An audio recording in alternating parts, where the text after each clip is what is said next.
আচ্ছা, নববর্ষের লাবড়া দেখো, এটা আমাদের বাড়িতে প্রত্যেক বছর আমি বানাই।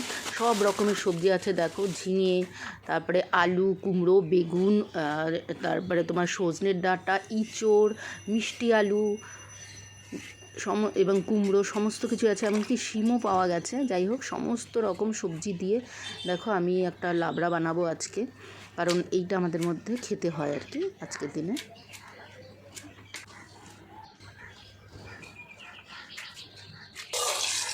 ধুয়ে নিয়েছিলাম সবজিগুলো, আবার একটু ধুয়ে নিলাম। এবার দেখো লেবু পাতা নিলাম, এটা দিতে হয়। আর একটু ডিমি শাক একটুখানি দিতে হয় ওর মধ্যে। আর হচ্ছে গাছের থেকে কিছু লঙ্কা তুলে নিলাম। এদিকে শিম বীজগুলো আমি প্রেশারে সিটি দিয়ে রেখেছিলাম। এবার সেগুলো কয়েকটা আমি ছালগুলো ছাড়িয়ে নেবো, মানে স্কিনটা, আর কিছু রেখে দেবো এমনি।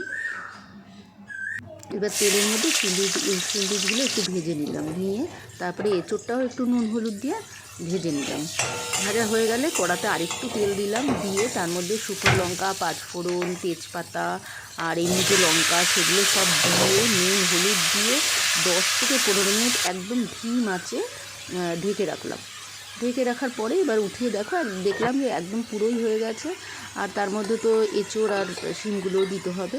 তো দেখো অনেকক্ষণ পরে দেখলাম যে পুরো জিনিসটা সুন্দরভাবে সেদ্ধ হয়ে গেছে, একদম নাড়াচাড়া দিন। এবার একটু নাড়াচাড়া দিয়ে লেবু, সেই গন্ধ লেবু আমার গাছের, সেই লেবু পাতা দিয়ে দিলাম। তোমার ডিমি শাক দিয়ে দিলাম। ডিমি শাকটা আগে দেবো না, তাহলে তেতো হয়ে যাবে। এমনি সামান্য তেতো লাগবে, কিন্তু খেতে খুব ভালোই লাগে। এবার একটু চিনি দিলাম, আর দেখো একটু আদা বাটা দিয়ে ভালো করে নাড়িয়ে চাড়িয়ে 2-4 মিনিট, তারপর আমার